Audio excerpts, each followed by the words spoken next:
प्रभु बोल तेरा दास सुन रहा, आत्मा बोल तेरा दास सुन रहा, आत्मा बोल तेरा दास सुन रहा, यीशु बोल तेरा दास सुन रहा, यीशु बोल तेरा दास सुन रहा। आदम आदम तू कहाँ छिपा है, अपने सृजनहार को तू भूल गया है। आदम आदम तू कहाँ छिपा है, अपने सृजनहार को तू भूल गया है। अभी जरा अपने धोकर पापों को, जीवन में कोई दाग ना हो। अभी जरा अपने धोकर पापों को, जीवन में कोई दाग ना हो। तेरी धीमी आवाज सुनना चाहता हुआ, प्रभु बोल तेरा दरमंदर मन बंदर खदिनी मलहुर्दना। तेरी धीमी आवाज सुनना चाहता हुआ, प्रभु बोल तेरा दास सुन रहा, आत्मा बोल तेरा दास, आत्मा बोल तेरा दास सुन रहा। प्रभु जी, हम धन्यवाद के साथ आपके पावन चरणों में आकर प्रार्थना करते हैं, आप मुझे इस्तेमाल कीजिएगा, अपने बच्चों को आज़ाद कीजिएगा, उनसे बातें कीजिएगा। खुदा आज का इस दिन मेरे पिता, ये वचन इनके जीवन में पिता अद्भुत कार्य करे और आपकी वाणी, आपका प्रकाशन इन्हें मिलने पाए। पिता आप सहायता कीजिएगा। हम धन्यवाद देते हैं, आपने ऐसा कर दिया। सारी महिमा और आदर आपके पावन चरणों में रखते हैं, धन्यवाद देते हैं। प्रभु यीशु मसीह जी के महान अति पवित्र सामर्थी नाम में मैं आपका स्वागत करता हूँ। पवित्र प्रभु आत्मा परमेश्वर जी, आप बोलिएगा, आप बातचीत कीजिएगा, हर एक को आजाद कीजिएगा। हम अपेक्षित हैं, मैं पूरी तरह से आप पर डिपेंड हूँ। यीशु मसीह जी के नाम में प्रभु जी, हर एक को आप डिलीवरेंस दीजिएगा लॉर्ड। प्रभु यीशु मसीह जी के नाम में दुआ को मांगते हैं, आमीन। प्रभु जी का धन्यवाद हो आज के इस दिन के लिए। मैं विश्वास करता हूँ प्रभु जी हमसे बातें करेंगे और हम सबका जीवन आशीषित होगा, आमीन। प्रभु जी का वचन कहता है कि परमेश्वर ने जब आदम को बनाया तो आदम को एक विशेष आज्ञा दी। आज्ञा, विधि, नियम, व्यवस्था, ये सारी चीजें हमारे जीवन के साथ साथ जुड़कर चलती हैं और हमें कभी भी अपने जीवन में इन चीजों को फॉरसेक नहीं करना, छोड़ना नहीं है। किन किन चीजों को? आज्ञा, विधि, नियम, व्यवस्था। ठीक है, कौन कौन सी चीज? विधियां, नियम, व्यवस्था, आज्ञाएं। विधि, नियम, व्यवस्था, आज्ञा। विधि, नियम, व्यवस्था, आज्ञा। क्योंकि दूसरा राजा उसकी किताब 17वें अध्याय के 37वें पद में लिखा है, और जो जो विधियां, नियम और जो व्यवस्था और आज्ञा तुम्हारे लिए लिखी, उन्हें तुम सदा चौकसी से मानते रहो और पराये देवताओं का भय ना मानना। यह है 37वां पद, 17वां अध्याय दूसरा राजाओं की किताब। प्रभु जी ने हमें जब बनाया है तो हम सबके लिए प्रभु जी ने विशेष योजना बनाई। उस विशेष योजना के तहत परमेश्वर ने हमारे लिए कुछ विशेष विधियां नियुक्त की हैं। जैसे शिमशोन को परमेश्वर ने बचाया था तो कहा था कि तू दाख, मतलब अंगूर नहीं खाना, अंगूर से बनी कोई चीज नहीं खाना और बाल नहीं कटाना कभी, क्योंकि बालों में तेरी सामर्थ है। तो वो शिमशोन जो दास थे, उनकी बाल जो थे, माँ के पेट से जो बाल थे वो कटे नहीं, कभी मुंडन नहीं हुआ था। और 7 मोटी मोटी लटें थी, 7 मोटी मोटी लटें थी और उन लटों को वो बांध लिया करते होंगे। और उनके पास इतनी पावर थी कि एक बार में उनने जबड़े से, गधे के जबड़े की जो हड्डी होती है, उस हड्डी से 1000 लोगों को मारा था। बहुत पावरफुल थे और कोई उनके सामने टिकता नहीं था। वचन कहता है कि जब उनको रस्सियों से बांध दिया करते थे तो रस्सियां, जब वो मान लीजिए वो सो रहे हैं और उनको रस्सियों से बांध दिया और उनकी जैसी नींद खुलती थी तो वो ऐसे तोड़ देते थे जैसे कुछ भी नहीं है, सांकले तोड़ देते थे। उनको बांधना मुश्किल था, उनको मार पाना असंभव था, क्योंकि परमेश्वर ने उनको विधि, नियम बताए थे और उस नियम को वो मानते जब तक रहे तब तक वो गिरे नहीं। लेकिन हम जानते हैं कि बाद में क्या हुआ, उनके बाल कट गए, और जब बाल कट गए ना तो शत्रुओं ने आकर उनकी आंखें फोड़ दी और उनको है ना सांकलों से बांध लिया और उनके पास कोई शक्ति नहीं रही। जब हम अपने जीवन में परमेश्वर के द्वारा दी हुई विधि, नियम और आज्ञाओं को तोड़ते हैं तो हमारी भी यही स्थिति होती है ना। इसलिए जब परमेश्वर हमें कुछ कहते हैं अपने दासों के द्वारा या वचन से या स्वप्न के द्वारा, तो हमको तुरंत मानना चाहिए। ये नहीं कि नहीं हम कंफर्टेबल नहीं हैं, हम एक्सक्यूज जो भी देते हैं। जब मरियम के जो पति थे यूसुफ, उनको स्वप्न में स्वर्गदूत आकर बोलते हैं कि तू चला जाए यहां से, यीशु मसीह को बचा, वो संतान को, छोटे से बच्चे जो प्रभु जो नवजात बच्चे थे जब उनको बचाया, कैसे? स्वप्न में चेतौनी। हम लोगों को भी सपने आते हैं, लेकिन हम उनको अरे सपना तो है ना, हम लोग करते हैं ना, अरे सपना था भैया, बुरा सपना आया था। सपने वास्तव में हमेशा सपने नहीं होते। स्वप्न में अय्यूब के विषय में अय्यूब 14 अध्याय में लिखा है, स्वप्न में परमेश्वर मनुष्यों से बातें करते हैं, उन्हें गलत मार्ग से बचाते हैं, उन्हें भटकने से बचाते हैं। हम स्वप्नों को छोड़ नहीं सकते यूं ही, है ना। स्वप्न एक ऐसा माध्यम है जिसके द्वारा परमेश्वर हमसे बात करते हैं, क्योंकि डायरेक्ट तो हम बात कर नहीं पाएंगे, तो सपने में आते हैं, स्वप्न में बताते हैं। आप जब 2 बार कोई से भी स्वप्न देखो, 2 से 3 बार जब रेगुलर एक ही सपना आए, बुरा हो या अच्छा हो, उसको ढील मत देना। मैं फिर से कह रहा हूं, किसी भी प्रकार का सपना 2 से 3 बार अगर आता है, उसको आप नजरअंदाज नहीं कर सकते, चाहे वो अच्छा हो या बुरा हो। क्योंकि जो चीज 1 से 2 बार हो जाती है तो वो पक्की हो जाती है। अरे बात समझ में, तो आप उसको छोड़ नहीं सकते। आप देख रहे हो कि कुछ बुरा होने वाला है, एक्सीडेंट अगर आपने 2 से 3 बार देख लिया है, आप उसको ढील मत देना, कभी भी बिल्कुल ढील मत देना। खुद दुआ करना, उपवास के साथ तोड़ना, अभिषिक्तों से बोलना और वो उनसे कहना कि भैया ऐसा ऐसा देखा है और ये रेगुलर हमने इस तारीख को 2 से 3 बार देख चुके हैं, ठीक है, तो वो टूट जाएगा। क्योंकि अगर आप उसे नहीं तोड़ोगे, नेगेटिव है और नहीं तोड़ा, तो वो घटेगा, ठीक है ना। जो चीज नियुक्त हो चुकी होती है, स्वप्न में वो 1 से ज्यादा बार दिखती है, सेम चीज बार बार रिपीट होती है। अगर कोई लोग देखते हैं कि एक्सीडेंट हुआ, नेगेटिव है, उसको तोड़ो, दुआ कराओ, तोड़ो, ठीक है ना। हम आगे चलते हैं। अब यहां पर शिमशोन जी को परमेश्वर ने एक विधि, नियम और आज्ञा बताई थी। अच्छा, शिमशोन जी को जो बोला था, क्या हमसे बोला है कि अंगूर मत खाना? नहीं बोला ना। हमसे बोला है कि बाल बढ़ा लेना? नहीं बोला ना। हमारा सबका मुंडन हुआ है ना। इसका मतलब उनकी नियम अलग थे, हमारे नियम अलग है। उनकी बुलाहट अलग थी, हमारी बुलाहट अलग है। सबकी बुलाहट अलग अलग होती है। तो आप ये नहीं कह सकते कि भैया जो करते हैं वो मैं करूंगा। आपको प्रभु जी ने क्या बोला है आप वो करो, आपको जो प्रभु जी ने समझाया आप वो करो।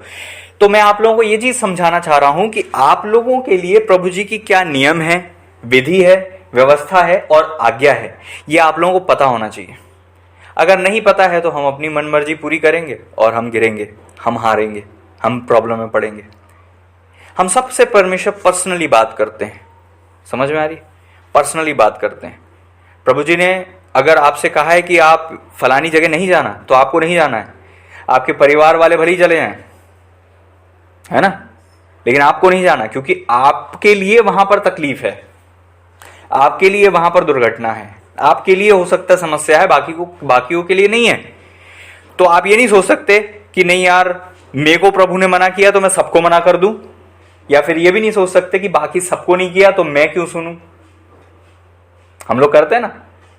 कई बार आपको अगुवाई होगी कि फलानी शादी में मत जाना, फलानी जगह मत खाना, फलानी जगह व्यक्ति से जो है सामान मत खरीदना।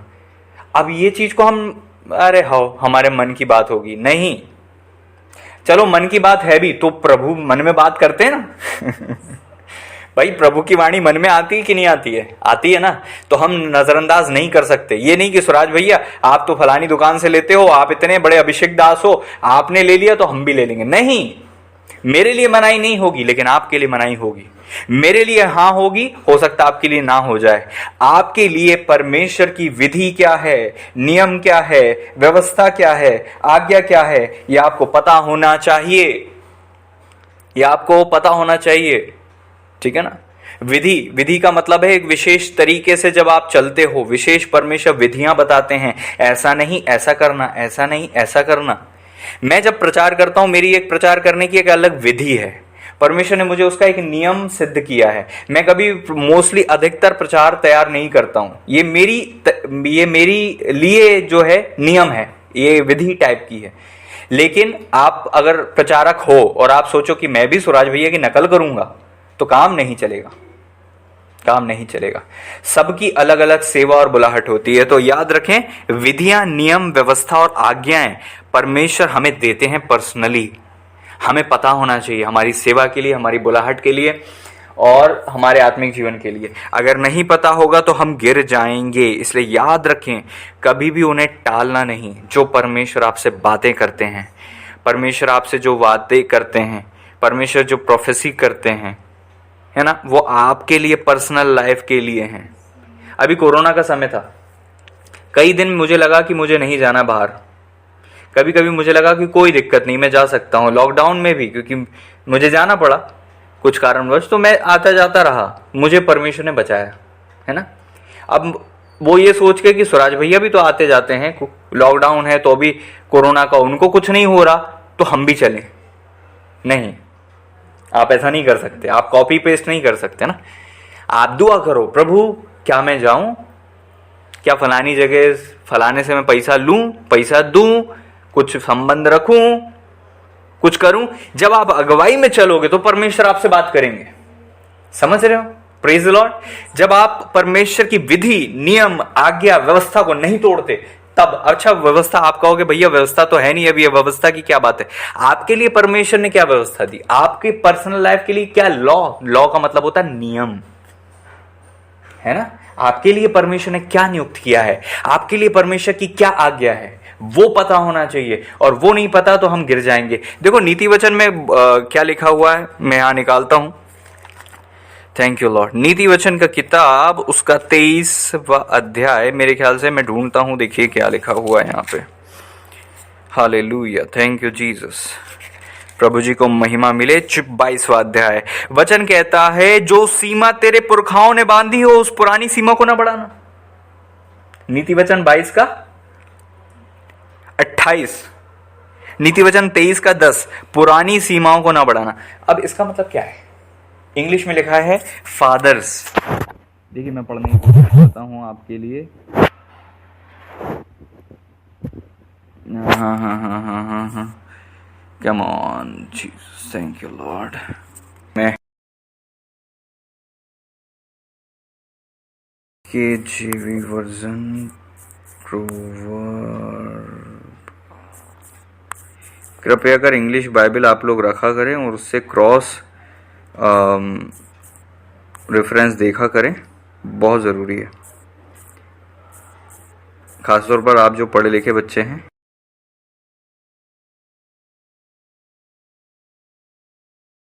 बहुत ज़रूरी है, क्योंकि हिंदी में वो हमें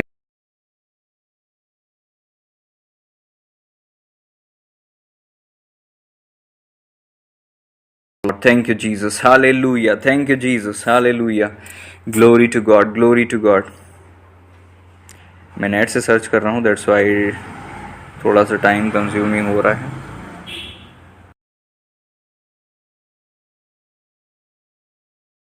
थैंक यू लॉर्ड। हाँ जी, खुल गया, ग्लोरी टू गॉड। यहां लिखा है, do not move N ancient boundary stone. देखो ये नहीं, केजेवी वर्जन में रिकमेंड करता हूं और आप लोग भी पढ़ें, KJV, new king James version. Remove not the ancient landmark which thy fathers have set. Do not remove the ancient landmark which your fathers have set. इसका मतलब यह है, तुम्हारे पिताओं ने, तुम्हारे पुरखाओं ने, योर फादर्स ने जो नियम ठहरा दिए हैं उसको मत तोड़ो। पुरखे और जो पिता, अब यहां पर पिता का मतलब क्या है, हम जानते हैं कि परमेश्वर ने हमारी लाइफ में स्पिरिचुअल मेंटर्स रखे हैं, है ना। उनके द्वारा परमेश्वर हमारे लिए नियम नियुक्त कर देते हैं, और अगर हम उस चीज को तोड़ दें तो हम अपने ऊपर तकलीफ ले आएंगे। उदाहरण बताता हूं, हम सब जानते हैं अब्राहम जी के विषय में। अब्राहम के एक बेटे हुए जिनका नाम इसहाक था। इसहाक की जब विवाह की बात आई तो इसहाक के लिए अब्राहम ने अपने सेवक से कहा कि जाकर तू उसी जगह जा, इसकी मां के, इसके मामा के घर जाना और वहां से लड़की लाना, लेकिन तू कनानी स्त्री में से कोई भी लड़की से शादी नहीं करना। अच्छा, ये अब्राहम जी ने बोला। अब अब्राहम जी ने शादी कर दी इसहाक की। इसहाक जब बूढ़े हो गए तो उनने भी वो सेम आज्ञा कि कनानी से शादी नहीं करना और जाकर जहां से, है ना, इसकी मां के घर जाना, इसकी मां के मायके जाना, वहां से इसके लिए लड़की लेकर आना। इसका मतलब क्या है? देखो, और याकूब ने वही किया। लाबान अपने मामा के घर गया था।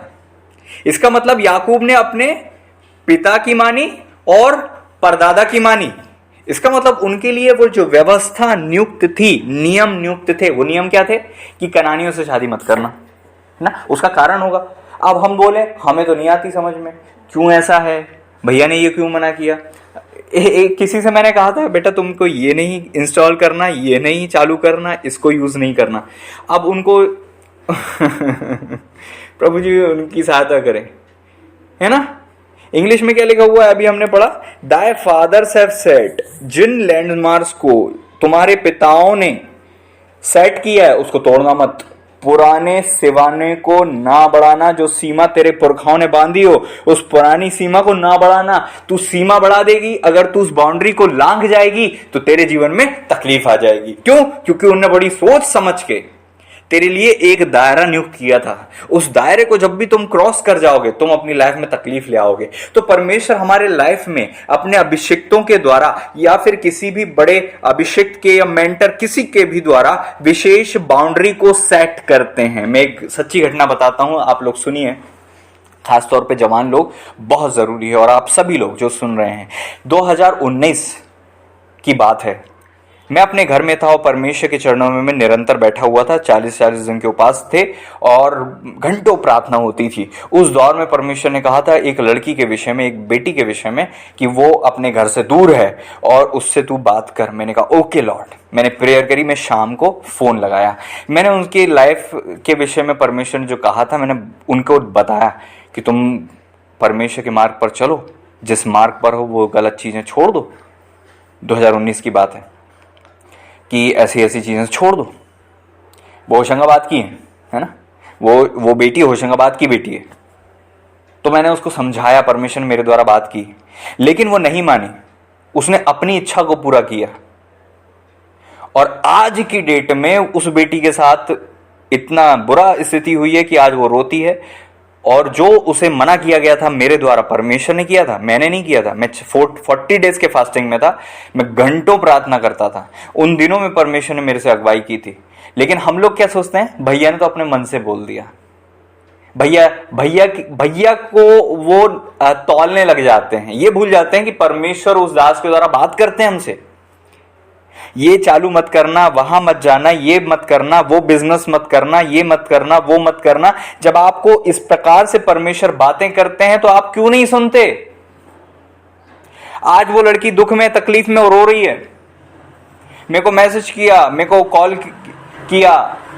जब आप अपने पिताओं की आज्ञा को, पुरखों की आज्ञा को, सीमा को लांघ जाते हो तो आप अपनी लाइफ में बहुत बड़ी तकलीफ को न्योता दे देते हो।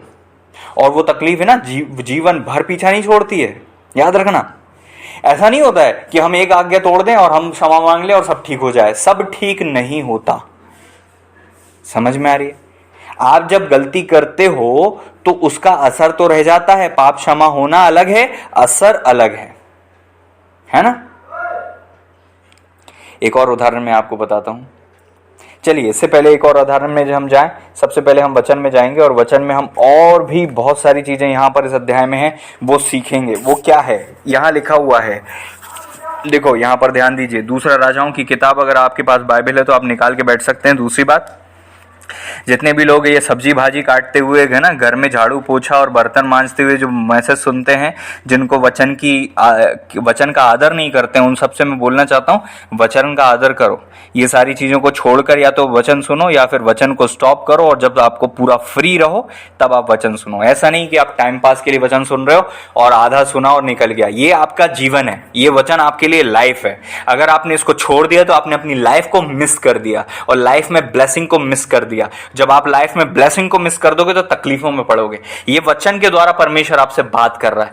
मैं आप लोगों को देखता हूं, कई लोग है ना सरमन को सुनते नहीं है। मैं आप लोगों से कहना चाहता हूं, क्या परमेश्वर ने मुझे इस कलीसिया में नियुक्त किया as a pastor?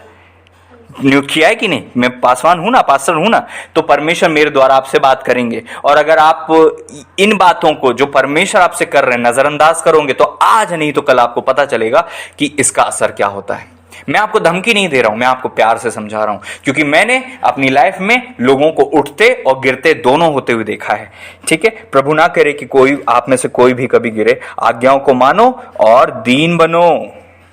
I mean hallelujah. जब आप आत्मिक रीति से छोटे बच्चे थे तब तो आप चुपचाप सुनते और मानते थे, लेकिन अब जो है आपके जो है कान भारी हो चुके हैं। इसलिए कान से मैल को फेंको और परमेश्वर के वचन का आदर करो। खुदा की वाणी जो मिल रही है परमेश्वर के दास के द्वारा, उसका आदर करो। हालेलुया। 17 अध्याय का 13वां पद कहता है, तो भी यहोवा ने सब भविष्यवक्ताओं और सब दर्शियों के द्वारा इजराइल और यहूदा को यह कहकर चिताया था, अपनी बुरी चाल छोड़कर उस सारी व्यवस्था के अनुसार जो मैंने तुम्हारे पुरखाओं को दी थी, अपने दास भविष्यवक्ताओं के हाथ तुम्हारे पास पहुंचाई हैं। मेरी आज्ञाओं विधियों को मानो। इसका मतलब क्या? मैंने तुम्हारे पुरखाओं से भी अपने दासों के द्वारा बात की और तुमसे भी बात की अपने दासों के द्वारा। उनको क्या करो? मानो। है ना? आजकल लोग क्या बोलते हैं? प्रभु जी हमसे बात करें, प्रभु जी हमको दर्शन दे, प्रभु जी हमको अगुवाई दें।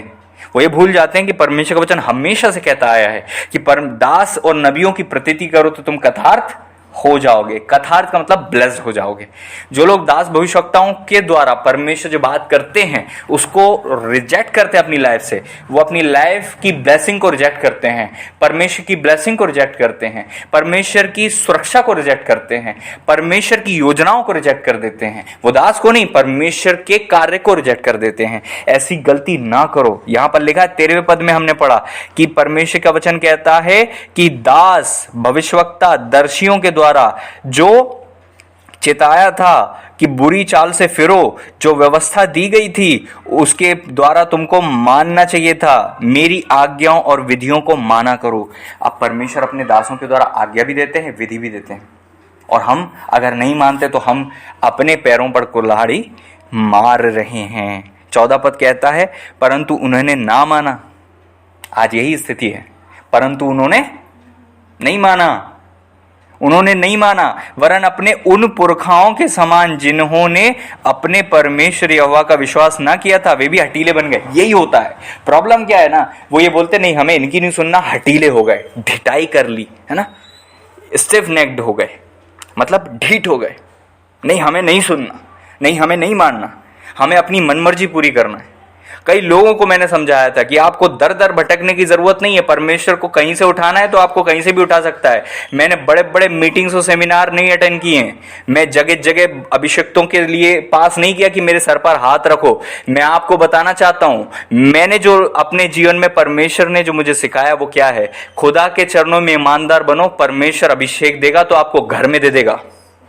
मैं आपको सच कह रहा हूं, परमेश्वर के अभिषेक आपके घर में आकर आपके सर पर हाथ रखकर आपको अभिषेक देकर चले जाएंगे और आप अभिषिक्त हो जाओगे। आपको है ना दुनिया भर में भटकने की जरूरत नहीं है। जब आपका रिश्ता खुदा के साथ अच्छा नहीं है और आप दासों के पास जाकर और उनके द्वारा उनके हाथ रखने से बच्चे पैदा होते हैं, तो आप चाहते हो आपके बच्चे पैदा हो जाएं। उनके हाथ रखने से अभिषेक मिलता है तो आप बिना परमेश्वर के साथ रिश्ता बनाए उनके हाथ रखने पर भरोसा करने लगे हो। आप खुदा के रिश्ते को तोड़ते हो, खुदा की वाचा को तोड़ते हो, परमेश्वर के साथ रिश्ता खराब करते हो और चाहते हो कि आप दुनिया में जाकर हाथ रखवा लो, दुआ करवा लो और आपको ब्लेसिंग मिल जाए। और एक बार नहीं, दो बार नहीं, ये प्रचार बार बार हो चुका है कि आपको ऐसी गलती नहीं करना। क्या आपकी गवाही नहीं है कि आपको आपके घर में अभिषेक मिला था, परमेश्वर ने अभिषेक दिया था, याद है? हालेलुया। मुझे बहुत अच्छे से याद है कि परमेश्वर ने कैसे सर पे हाथ रखा था और परमेश्वर ने कैसे अनॉइंट किया था, अभिषेक दिया था। हालेलुया। मैं अपनी पर्सनल लाइफ में अभिषेक अपने कमरे में, बंद कमरे में प्राप्त किया है। मैंने बहुत सा अभिषेक बंद कमरे में परमेश्वर ने मुझे दिया है, क्योंकि मैं ये नहीं मानता कि मैं खुदा से रिश्ता नहीं बनाऊं और दुनिया भर में मैं जाऊं। मैं ये मानता हूं मेरा रिश्ता खुदा से रहेगा ना। शमूएल ढूंढते हुए मेरे पास आएंगे, अभिषेक तो ढूंढते हुए मेरे पास आएंगे। जब शमूएल ढूंढते हुए आए तो पूछा कि यीशे तेरा पुत्र कहाँ है, कोई और बच गया क्या?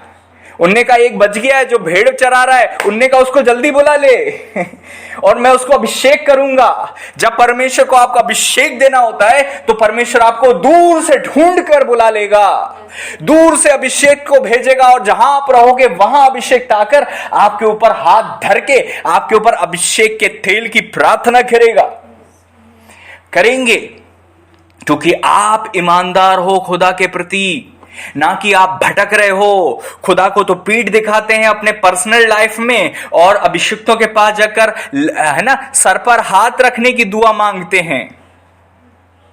और उनके जीवन को आप देखो बारीकी से कि वो आशीषित हो रहे हैं कि नहीं हो रहे हैं। मेरे को उन लोगों से प्रॉब्लम नहीं है। मैं चाहता हूं, ये दुख है मेरा, मैं चाहता हूं दिल से कि आप लोग सुधर जाओ।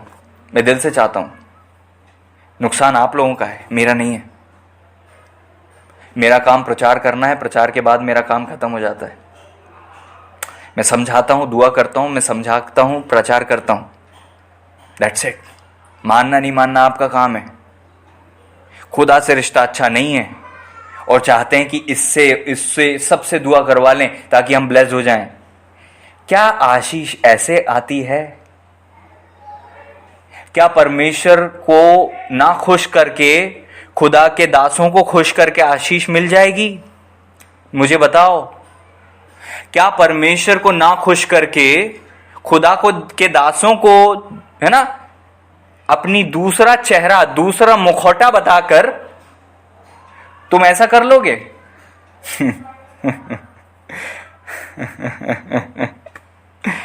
वचन कहता है उन्होंने नहीं माना, वे हटीले बन गए। आप लोग हटीले क्यों बन रहे हो? क्यों नहीं मानते हो? हटीलापन छोड़ो और परमेश्वर के चरणों में आ जाओ। परमेश्वर ने दास भविष्यवक्ताओं के द्वारा बातें की है, विधि नियम बताए हैं, आज्ञाएं दी हैं, पुरखाओं के द्वारा, फादर्स के द्वारा बाउंड्री सेट की है। बेटा ये मत करना, वो मत करना। मैंने जब कुछ लोगों को बताया, नहीं माने। अंकित भाई के घर की ये गवाही है। ये खैर मैं दूसरी बात बता रहा था। मैं एक नई टेस्टमनी, एक अगुवाई में मानने के द्वारा वो लोग आशीषित हुए, उसकी एक सच्ची गवाही आपको बताता हूं। वो जो पहले वाली बात थी वो अलग थी, वो किसी और की थी। ये बात एक सच्ची गवाही और मैं नाम लेकर बता रहा हूं, ठीक है। उनको परमेश्वर ने कहा था मेरे द्वारा कि तुमको एक शहर छोड़कर इस शहर में आना है। उनको परमेश्वर ने कहा था वहां से निकल के तुम्हें आना है। वो लोग नहीं आए। उनके बच्चे आ गए, नहीं आए। उनकी बच्चों की लाइफ में इतने बड़े बड़े अटैक चालू हो गए कि मैं आपको बता नहीं सकता। बहुत परेशान रहे वो। आई बात समझ में? और उसके बाद क्या हुआ? उसके बाद जब वो 1 साल तक नहीं आए, 1 साल पहले परमेश्वर ने कहा था आ जाओ आ जाओ, तुमको परमेश्वर ब्लेस करेगा। उनको लगता था हम ये कैसे करेंगे, हम घर का किराया कैसे देंगे, हमारा घर कैसे चलेगा, हमारा ये कैसे होगा, वो कैसे होगा। एक बात मुझे बताओ, क्या मैं अपनी ओर से, परमेश्वर की ओर से, किसकी ओर से बात करता हूं? कि अगर मेरी ओर से बातें होंगी तो वो निष्फल होंगी, गिर जाएंगी, ठहरेंगी नहीं। और अगर परमेश्वर की ओर से होगी, मैं आपको बताना चाहता हूं, इस बात के कारण से कई लोगों ने बहुत गड़बड़ी कर दी। कई लोगों ने मेरी इमेज को खराब कर दिया। कई लोगों ने नए नए बच्चों के सामने, कई लोगों ने नए नए बहुत सारे लोगों के सामने, है ना, मेरी इमेज को खराब कर दिया। और लोगों को लगता था कि यह अगुवाई गलत है। आज की गवाही मैं आपको बताता हूं। उनको 1 साल से ऊपर हो गया यहां पर आए हुए। उनका और उनके पुराने वाले शहर के दोनों लोगों का कहना है, ये लोग खुद कहते हैं कि हम लोग बहुत धन्य हो गए, हमारी लाइफ बदल गई। उनका बॉडी ब्लेस्ड हो गया, उनके फाइनेंसेस ब्लेस्ड हो गए, उनके जीवन में आशीषें आ गई हैं और आ रही हैं और आ जाएंगी। वो इतने बदल गए हैं कि मैंने उनके पुराने शहर में जब फोन लगाकर पूछा तो उन्होंने कहा कि भैया ये लोग पूरी तरह से बदल गए हैं, ब्लेस्ड हो गए हैं। Praise the Lord. तो आज ये साबित होता है, और मैं, अगर परमेश्वर ने जीवित रखा और प्रभु की योजना हुई तो मैं ये बात रिकॉर्ड करके उनकी रिकॉर्डिंग को अपलोड करूंगा इस चैनल पर, और आप उनकी सच्ची जीवित गवाही को देखना। लेकिन बीच में क्या हुआ, ये सही अगुवाई नहीं है, ये परमेश्वर की ओर से नहीं है। आप क्यों आते हो किसी भी अगुवाई के और परमेश्वर के अभिषिक्त के बीच में? इस मैटर को छूना बंद करो। आपको लगता है कि आपने दुनिया ज्यादा देखी है और परमेश्वर का दास जो है इसके पास समझ नहीं है कि वो नासमझी की अगुवाई देता है। आपको ऐसा लगता है? आज उन लोगों से फोन करके पूछो, वो बताएंगे ये अगुवाई सही थी कि नहीं थी। मैंने नाम बता दिया, अंकित भाई को फोन लगाकर पूछो। और आपको लगता है कि परमेश्वर के अभिषेक दास जो हैं गलत अगुवाई देते हैं, उनके द्वारा गलत बातें होती हैं, परमेश्वर बात नहीं करते उनके द्वारा। प्रभु आपकी बुद्धि को खोले। हालेलुया। कई लड़कियां बहुत होशियार बन जाती हैं, अपनी भावनाओं से शादी करती हैं, अपनी इच्छा को पूरी करती हैं और बाद में रोती हुई आती हैं, भैया हमने आपसे नहीं पूछा था, हमने आपकी अगुवाई नहीं ली थी, आपके द्वारा परमेश्वर हमसे बात नहीं की थे। तो आपने बिना अगुवाई के साथ आगे बढ़ कैसे गए? आपने बिना परमेश्वर की इच्छा को जाने आगे बढ़ कैसे गए? परमेश्वर के दास भविष्यवक्ताओं के द्वारा विधि, नियम, व्यवस्था, आज्ञा जब मिलती है उसको आप हठीले बन के नहीं मानते। आप अपनी भावना और फिर क्या करते हैं, अपनी इच्छा अनुसार दूसरे अभिषेक ढूंढ लेते हैं कि स्वराज भैया तो हमारी नहीं सुन रहे, आपको फोन करेंगे, आपको फोन करेंगे, आपको फोन करेंगे, आपके पास जाएंगे और आपसे हम बात करेंगे, आप बताओ हम क्या करें। और जब उनको अपनी मनमर्जी की अगुवाई मिल जाती है तो झट से कर लेते हैं, और जब है ना तकलीफ आती है तो फिर रोकर फोन यहीं आता है, फिर रोकर आता है मैसेज और कॉल, भैया हमने नहीं सुनी थी हमारी। मैं तो बिना अगुवाई के किसी को बपतिस्मा नहीं देता। मेरे पीछे इतने लोग पड़े, इसको बपतिस्मा दे दो, उसको बपतिस्मा दे दो, आज वो लोग चले गए हैं मूर्ति पूजा कर रहे हैं पीछे जाके। मुझे अगुवाई नहीं मिली बपतिस्मे की तो मैंने दिया ही नहीं। मैं अपनी मनमर्जी से किसी को भी परमेश्वर ने आज तक जीवित रखा है, आज तक ऐसा है, प्रभु आगे भी ऐसे ही मुझे रखें। आमीन। यीशु मसीह जी के, प्रभु यीशु मसीह जी के नाम में आमीन। मैं बिना अगुवाई के ना फोन करता हूं, ना बात करता हूं, ना मैसेज करता हूं, ना कुछ करता हूं। कल मैंने बहुत से लोगों को मैसेज किया, वो सब अगुवाई में था। लोगों को लगता है कि मैं यूं ही मैसेज कर देता हूं। मैं यूं ही तो ना फोन करता हूं ना मैसेज करता हूं। प्रभु जी ने मुझे वचन दिया था इसलिए मैंने सबको मैसेज किया। मैं यूं ही मैसेज भी नहीं करता हूं। हम लेकिन आज्ञाओं को मानते नहीं है, सोचते हैं खुदा ने नहीं दिया, ये तो दासों ने दिया है। आपकी जो बुद्धि, जो आप सोचना चाहो सोचो। आज का ये प्रचार होने के बाद भी अगर आपने अपनी सोच नहीं बदली तो फिर मैं कुछ नहीं कर सकता। प्रभु आपकी सहायता करें। 32वां पद कहता है, यूं वे यहोवा का भय मानते तो थे परंतु सब प्रकार के लोगों में से ऊंचे स्थानों के याजक भी ठहरा देते थे। यही तो होता है, खुदा एक तरफ खुदा की आज्ञा भी मान रहे हैं, दूसरी तरफ अपने अपने पास्टर ढूंढ रहे हैं, अपने अपने याजक नियुक्त कर रहे हैं। परमेश्वर ने जो नियुक्त किया वो नहीं सुन रहे, अपने नियुक्त कर रहे हैं कि तो हमारी इच्छा के अनुसार काम करो, हम जो बोल रहे हैं वैसा काम होना चाहिए, हमें यहाँ शादी करना, अगर आपको ये अगुवाई हाँ में मिलती है तो आप अच्छे पास्टर, नहीं तो आप अच्छे पास्टर नहीं हो। हमारी इच्छा, हमारी भावना के अनुसार आप हमसे मैच करते हो तो आप अच्छे याजक, नहीं तो आप याजक नहीं हो। वचन यही तो कहता है ना। 32वां पद क्या कहता है? दूसरा राजा 17 अध्याय 32वां पद, और यूं वे यहोवा का भय मानते तो थे परंतु सब प्रकार के लोगों में से ऊंचे स्थान के याजक भी ठहरा देते थे, जो ऊंचे स्थानों के भवनों में उनके लिए बलि करते थे। यही तो होता है कि ये पास्टर हमें अच्छा नहीं लग रहा, ये दूसरा पास्टर हमें लिए चाहिए ताकि हमारे लिए अपनी मनमर्जी की बलि करता रहे। आगे 23वां पद, वे व्यवस्था को मानते तो थे परंतु जातियों की रीति पर जिनके बीच से वे निकल गए थे। यही हो रहा है। आज आप संसार से निकल गए, आज भी आप कुंडली देख रहे, आज भी आप हॉरोस्कोप देख रहे, आज भी आप यहाँ पूछ रहे वहां पूछ रहे, पंडित ने क्या बोला, यहाँ पर पास्टर ने क्या बोला, ये भी सुनते हैं। लेकिन जब मम्मी जाती है वहां कुंडली देखने तो धीरे से पूछते, मम्मी वो उसने क्या बोला था, वो कुंडली में, हमारी कुंडली में क्या आया, हम क्या मांगलिक हैं, हमारी कुंडली क्या बोलती है। आपको कुंडली पे भरोसा है, खुदा पे भरोसा नहीं है। दूसरा राजाओं की किताब में साफ लिखा हुआ है, दाऊद राजा के, शाऊल के विषय में लिखा हुआ है कि वो परमेश्वर की आज्ञा को नहीं मानते थे, इस कारण से परमेश्वर का जो क्रोध जो है वो भड़क गया था। परमेश्वर ने उनको अप्रिय जाना। क्या आप समझ रहे हो? लेकिन हम लोग ऐसी गलती करते जाते हैं और हम सोचते हैं कि कुछ नहीं होता, सब ठीक है, सब चलता है, कुछ नहीं होगा, परमेश्वर हमारे साथ हैं, हम तो जो कर रहे हैं बढ़िया कर रहे हैं, हम ऐसा सोच के चलते हैं। लेकिन हम लोग ये बात भूल जाते हैं कि परमेश्वर ने जो आज्ञा दी हैं, विधि दी हैं, नियम दिए हैं, उसको तोड़ना हमारे लिए बहुत बड़ा नुकसानदायक होगा। हम साफ जानते हैं कि वचन कहता है कि परमेश्वर ने शाऊल को मार दिया। क्यों? क्योंकि वो भूत सिद्धि वाले के पास गया था, परमेश्वर के पास नहीं आया। और हम लोग क्या करते हैं, खुदा के होने के बावजूद भी ये कुंडली क्या बोलती, ये भविष्यवक्ता क्या बोलता है, ये भावी वाली आत्मा क्या बोलती है, और फलाने की कुंडली में कौन से ग्रह कहाँ चल रहे हैं, ये सब हम जानकारी रखते हैं। हम अपने अखबार में जब देखते हैं कि भैया ये मेष राशि में और ये कुंभ राशि में क्या आया, हम जरूर देखते हैं, हम उसको छोड़ते नहीं। हमारे एमआई के मोबाइल में जब वहां पर राशिफल आता है हम उसको भी पढ़ते हैं, हम सब कुछ करते हैं, हम ये भी करते हैं वो भी करते हैं, हम ये भी नहीं छोड़ते वो भी नहीं छोड़ते, हम दो नाव की सवारी करते हैं। इसका मतलब हमारा खुदा कोई एक है, दो नहीं हो सकते। दो नाव की सवारी करके दोनों को साथ में खुश नहीं कर सकते। परमेश्वर के बैरी बनते हो जब आप संसार को प्रिय जानते हो। संसार में शैतान आपको मिला देता है। प्रभु का वचन कहता है आज के दिन तक वे अपनी पुरानी रीतियों पर चलते हैं, वे परमेश्वर का भय नहीं मानते। यही तो है, खुदा का भय नहीं है, जब तो अपनी मर्जी से शादी कर रहे हैं। खुदा का भय नहीं है, अपनी मर्जी पूरी कर रहे हैं। खुदा का भय कहीं नहीं है, इसलिए ना बाइबल पढ़ते ना दुआ करते, सोचते हैं हमारी मर्जी के अनुसार अगुवाई और भविष्यवाणी हो जाए तो हम खुश हो जाएंगे।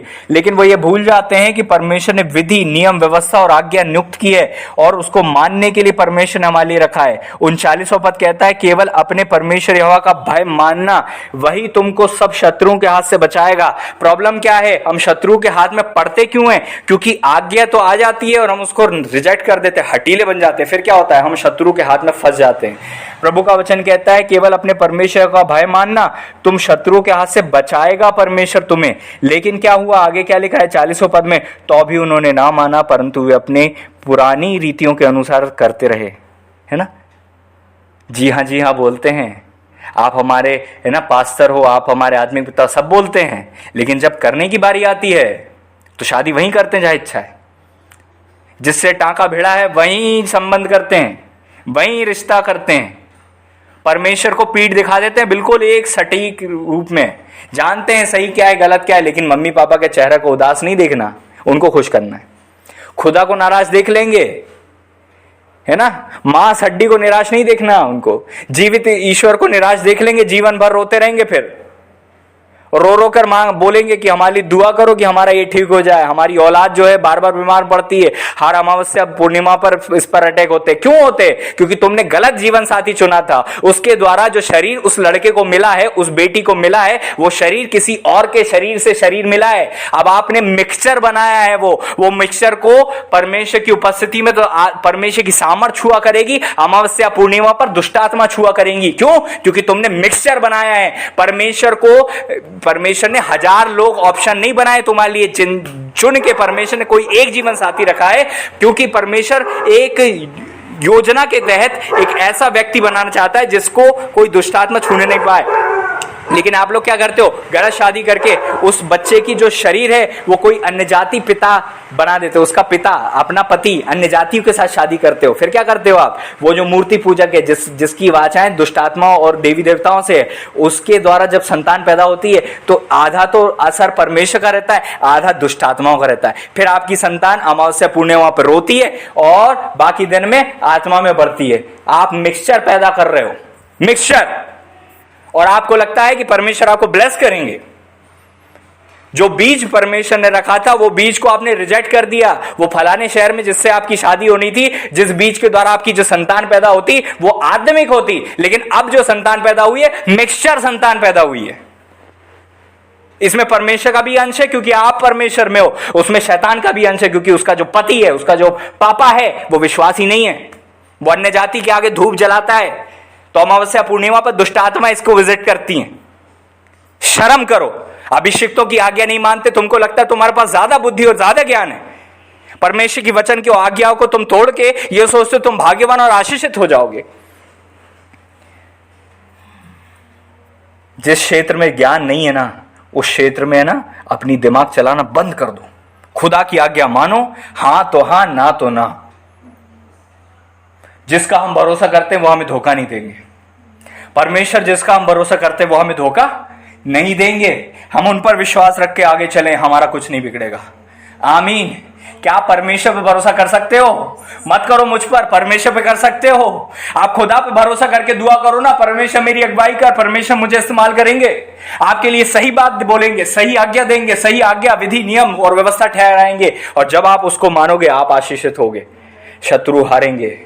आपके बच्चों को अमावस्या और पूर्णिमा का असर खत्म हो जाएगा। आप आज ऐसी भी स्त्रियां हैं जो हमेशा अपने बच्चों के लिए रोती रहती हैं और जीवन भर यही चलेगा उनका, क्योंकि उनने शादी परमेश्वर की योजना के बाहर की है। क्योंकि मुझे पता है ये प्रॉब्लम होगी ही होगी, इनको इससे गुजरना ही पड़ेगा। इनने जो नाला चुना है, इस नाले में सांप डसेगा। इनने परमेश्वर की चोटी नहीं चुनी, इनने नाला चुना। उस नाले में सांप है, बिच्छू हैं, अजगर हैं, मगरमच्छ हैं, ये सब डसते हैं। फिर आवाज देते हैं चोटी पर अभिषिक्त को, ए परमेश्वर के दास हमारे लिए दुआ कर और प्रार्थना कर। क्या मैं आपकी गलत आज्ञा मानने की जो गलत आदत है उसको मैं ढोता रहूं अपने जीवन भर? मेरे जीते जी मेरी आंखों के सामने आपने गलती की और मैं उसको नजरअंदाज कर दूं? मैंने क्षमा कर दिया आपको, लेकिन मैं जानता हूं आपकी लाइफ में तकलीफें आएंगी। मैं जानता हूं खुदा आपकी योजना, प्रभु आपकी योजना मेरे जीवन के लिए उत्तम है। हालेलुया। आप जो बोलोगे मैं वही करूंगा। आपने मना कर दिया मैं नहीं करूंगा, आपने कर दिया मैं कर लूंगा। मुझे ऐसा बना दो। मैं एक ऐसा संतान दुनिया में नहीं लाना चाहता जिस पर शैतान का अधिकार हो, खुदा का नहीं। नो, इसकी बजाय शादी मत करो। Praise the Lord. आज्ञा अगुवाई से बाहर जाकर अपने जीवन का सौदा करना बंद करो। वचन क्या कहता है? 41वां पद, दूसरा राजा 17 अध्याय 41 पद। अतः वे जातियां यहोवा का भय मानती तो थीं, परंतु अपनी खोदी हुई मूर्तों की उपासना भी करती थीं। दोहरा जीवन। यहां खुदा का भय है, वहां मूर्ति पूजा है। यहां परमेश्वर की आज्ञा है, वहां संसार से मित्रता है। जैसा वे करते थे वैसे ही उनके बेटे पोते भी आज के दिन तक करते हैं। इसको पढ़ लेना ध्यान से, दूसरा राजा 17 अध्याय पूरा पढ़ लेना। वचन कहता आज के दिन तक। मैं आपको बताऊं, अगर आपने मिक्सचर संतानें पैदा की ना खुदा की आज्ञा के बाहर जाकर, है ना, उस होता क्या है ना, मैं इसमें डीप नहीं जाना चाहता क्योंकि आप लोग उसको क्या पता कैसे लेंगे, लेकिन मैं एक चीज बताना चाहता हूं। देह किसकी मिलती है? माता पिता के द्वारा देह बनती है। आत्मा परमेश्वर की ओर से आती है, और ये जो देह है ना, इस पर ही शैतान अटैक करता है और इस पे ही परमेश्वर की सामर्थ्य भी उतरती है। इसलिए कैसी देह आपकी संतान को मिलेगी खुदा डिसाइड करते हैं, आप नहीं। ये मत सोचो कि आप कोई सी भी संतान पैदा कर दोगे वो खुदा की सेवा कर लेगी। नो, वचन कहता है लेवी के घराने के एक पुरुष ने लेवी की घराने की एक स्त्री को देखा और उसके पास गया, उसके साथ विवाह किया। जो संतान पैदा हुई उसका नाम मूसा था। मूसा, हारून और मरियम, ये 3 बच्चे पैदा हुए और ये तीनों बच्चे सेवक और सेविका निकले। मूसा परमेश्वर के दास अभिषेक, हारून पहले याजक, मरियम ये भविष्यवक्ता थी। ये तीनों बच्चे लेवी पुरुष, लेवी स्त्री से पैदा हुए। परमेश्वर के द्वारा योग्य संतान पैदा करो, उस जीवन साथी से विवाह करो जो परमेश्वर की ओर से। अपनी भावनाओं के भंवर में मत फंसो। 41वां पद कहता है जैसा वे करते थे वैसे ही उनके बेटे पोते भी आज के दिन तक करते हैं। क्यों करते हैं? क्योंकि उनने जो विवाह किया। देखो, हम जो काम करते हैं ना, हमारी संतान वही करती है, उससे बढ़कर करती है। अगर आपने छोटा सा काम किया, आपकी संतान वही काम बड़े रूप में करेगी। हर एक संतान सोचती है मेरे पिता से बड़े काम मैं करूंगा। अगर आप अनाज्ञाकारी हो, आपका पति अनाज्ञाकारी है, अन्य जाति से आपने परमेश्वर की अगुवाई के बाहर शादी की है, तो वो जो काम करेगा आपका बेटा वही चीज पकड़ेगा बाय डिफॉल्ट, क्योंकि उसका जो बॉडी आया है, उसका जो खून आया है वो वहीं से आया है। खून, एक बात याद रखो, खून मां से नहीं आता। मैं फिर से कह रहा हूं, इसीलिए वंशावली मां के नाम पर नहीं चलती, पुरुष के नाम पर चलती है। वंश काय के नाम पर चलता है। सरनेम किसका लगता है? मम्मी का नहीं लगता, पुरुष का लगता है। क्यों? क्योंकि खून बच्चे के अंदर पिता से आता है। अब आप अपनी संतान को, जितनी भी आत्मिक बेटियां, मैं सबको इस कटघरे में रखकर बात कर रहा हूं। जो आप खुदा की आज्ञा मान रहे हो, आपको परमेश्वर आशीष दे। जो लोग भटकने वाले हैं, जो भटकने की योजना में, मैं उनसे बात कर रहा हूं। वो अन्य जाति पिता का बीज उसमें जाएगा, अन्य जाति पिता का खून उसमें जाएगा, और आप चाहते हो कि वो बहुत बड़ी सेवा करे, क्योंकि आपने रिश्ता गलत चुना तो आपने अपनी नियति बदल दी, अपने बच्चों का भविष्य आपने बदल दिया। अगर आप सही शादी करते आपके बच्चों का भविष्य अलग होता। अब आपने गलत शादी की है तो आपका भी भविष्य अलग है और आपके बच्चों का भी भविष्य अलग है। क्या आप समझ रहे हो? मैं आपको फिर से बताता हूं। रूत के साथ यही हुआ था, क्योंकि वो रूत ने बोअज से शादी कर ली, इसलिए क्या हुआ, दाऊद की परदादी बनी। समझ रहे हो? रूत अगर बोअज से शादी नहीं करती तो आज तक हम रूत का नाम शायद जानते नहीं। आपके विवाह पर आपकी नियति डिसाइड, इसका मतलब हमारी शादी से टोटल कनेक्शन में हमारी डेस्टिनी, नियति, हमारा भविष्य हमारे विवाह पर जो नियुक्त है।